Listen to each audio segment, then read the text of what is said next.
Avec nous, le ministre responsable de l'Outaouais, Mathieu Lacombe. Bonjour. Salut Pierre. Et c'est extraordinaire, la réaction. D'abord, vous êtes monté sur scène, puis là, vous avez vu Il y a beaucoup de autant de monde. gens. Donc, ça veut Ouais. dire que ça avance. Ben, c'est une bonne nouvelle, honnêtement. Puis je fais beaucoup d'événements, évidemment, dans le cadre de mes fonctions, entre autres ici en Outaouais. Puis en Outaouais, voir une salle remplie à cette envergure-là pour un événement de ce type-là, c'est assez rare.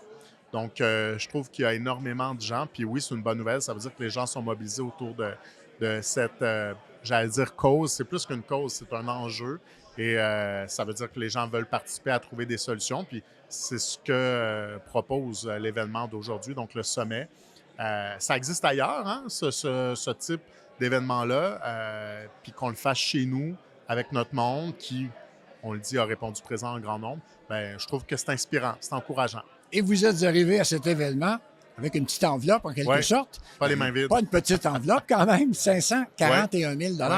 Alors, de quoi s'agit-il? Parce qu'on parle d'une première au Québec. Exact. Puis ça, je trouve que je parlais d'inspiration, le fait que c'est inspirant de voir autant de monde.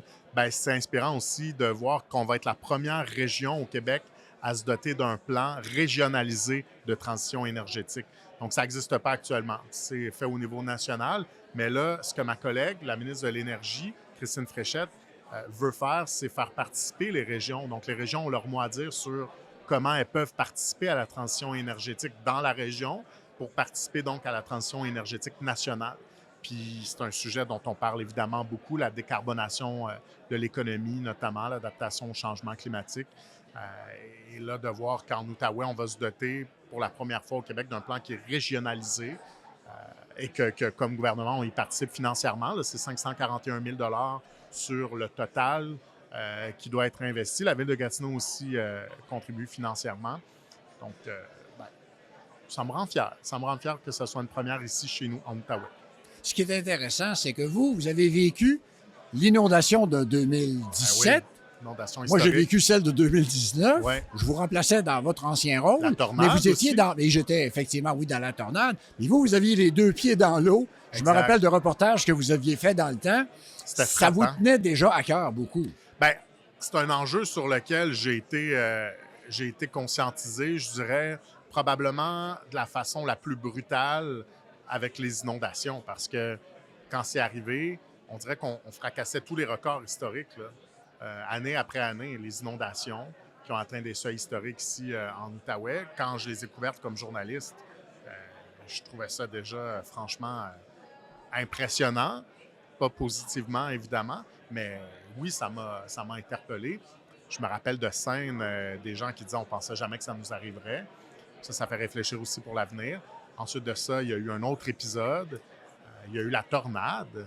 La tornade, là, ça n'a pas été drôle. Puis j'arrivais en poste. Là, ça a été ma première sortie officielle. Ma première sortie officielle. On était assermenté le 16 octobre comme ministre, 16 octobre 2018. Puis le 17 octobre, le lendemain, j'étais dans l'avion avec le premier ministre. C'était ma première sortie officielle. C'était la première sortie officielle du premier ministre. C'était la première sortie officielle de la vice-première ministre qui était ministre de la Sécurité publique à ce moment-là. On a pris l'avion. On a atterri directement ici à Gatineau pour venir constater les dégâts. Puis, je veux dire, quand on voyait ces bâtiments éventrés, ben, on se disait qu'il faut vraiment agir là, sur les changements climatiques. Il faut s'adapter, il faut adapter nos infrastructures, peut-être plus dans le cas des inondations, pour les tremblements de terre aussi.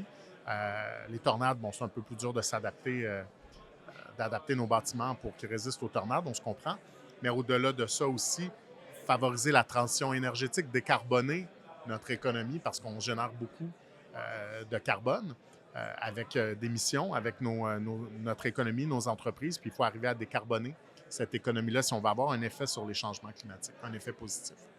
Et il faut voir aussi, dans ce qui est annoncé aujourd'hui, que votre gouvernement axe aussi son action pour qu'il y ait un potentiel économique à ces Oui, affaires-là. C'est pas juste de dire on prend des mesures, c'est-à-dire qu'il y a moyen même de rentabiliser ces tout à investissements-là. fait. C'est une économie en soi. C'est une économie verte quand on parle d'hydrogène vert, quand on parle d'acier vert. Le Québec est un leader dans le monde en production d'acier.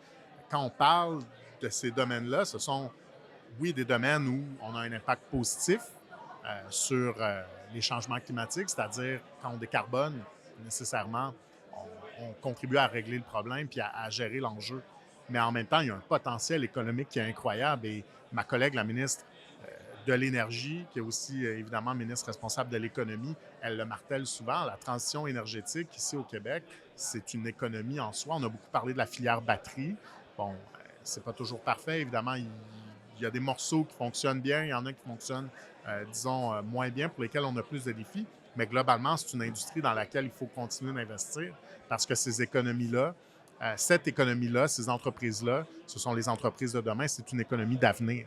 Et Donc, de je pense que voir, c'est là qu'on veut investir, c'est là qu'on veut créer de la richesse plutôt qu'en investissant dans le pétrole, par exemple, qui est une économie, disons, un secteur qui est pas particulièrement tourné vers le futur.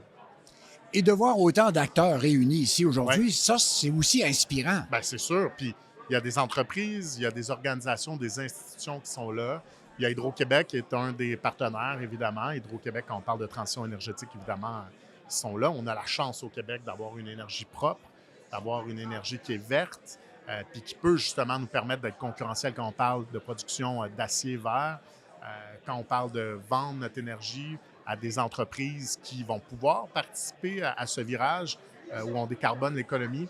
On a cette chance de pouvoir compter sur eux qui sont partenaires. Donc oui, c'est inspirant de voir tout ce monde-là qui est réuni. Donc, l'avenir énergétique de l'Outaouais, ça va dans la bonne direction. Ben, je pense que oui. En tout cas, quand je vois la salle aujourd'hui, je me dis, on rame dans la bonne direction, c'est clair. Puis on a un rôle de leadership aussi, je le disais, qui est pour moi très inspirant parce que représenter la région qui va se donner pour la première fois un plan régional de transition énergétique appuyé par le gouvernement. Donc, c'est pas juste une idée comme ça à laquelle personne va prêter attention. Là, c'est fait aussi dans le cadre d'un financement gouvernemental.